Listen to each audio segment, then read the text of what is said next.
Hello everyone welcome back to another video. तो song माने आज टॉपिक होची पांचटा एमिति बही जो आपण को निहाती पढ़ा दरकार। किंतु पांचटा बही बोली नुह बहुत सारा बुक्स अच्छी जोड़ा कि आपण को निहाती पढ़ा दरकार। किंतु आज जो पांचटा बुक कहवा जाऊँगी से पांचटा बुक निहाती आपण मैंने पढ़ु आ पढ़ा द्वारा देखूँ कौन रिजल्ट होची। जोटा कि फास्ट बुक होची द एटॉमिक हैबिट्स, जोटा कि हमको आपणकर छोट छोट हैबिट्स द्वारा केते आगो को आपण चेंज हो पारे सेटा अनबिलीवेबल। और सेकेंड बुक होची the subconscious of mind and third book होची थिंक एंड ग्रो रिच, जोटा कि आपण केमिति भाबे कि आगो को बढ़िया पे आपण को फाइनेंशियली केमिति फ्री हेबे। जदि आपण को भावना ही आपण को बहुत आगो को नहीं जाय परबो। और 4 नंबर बुक्स होची डीप वर्क। तो आपण साइलेंटली गोटे जगह जाइकी आपण केमिति काम करि परबे, गोटे जिंस को फोकस करिकी केते मात्रा रे निज को डेवलप करि परबे, सेही रिलेटेड ए डीप वर्क बहिटे हेची।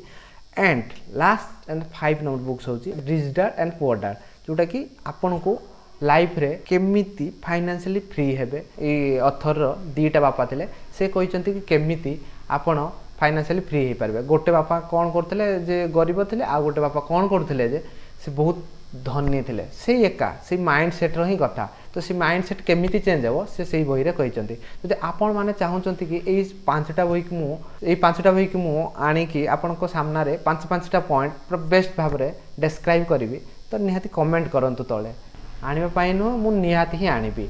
आ डेफिनेटली एई बुक गुडा को जदि आपण बाय करंतु आ पढ़ंतु, पढ़िबा द्वारा कोन हो देखिबे निहाती डेभलप तो निहाती आसबो। कहीं मु निजे ही पढ़ी, मत निजे ही केति डेभलप लगुच, मत केमती हैप्पीनेस मिलुची मु ही फील करुच्ची। तो आपण माने निहाती फील करबा पई ए बुक गुडा को निहाती पढ़ी पारे। तो जदि आपण माने निहाती कमेंट करेंगे मु निहाती गुडा को सम्मारी आनी कि आपण को सामने रखिबी। तो आज पर्पस थिला एई पांचटा ही बुक आपण सामने रखिबा पई। तो रहिली जय जगन्नाथ। पुणी देखा आगामी एमती गोटे वीडियो को लेकिन जमीती कि फाइनेंशियली आपण केमती फ्री हो पारे, मोर एटा ही मोटिव रहिबो। तो रहिली जय जगन्नाथ, बाय बाय।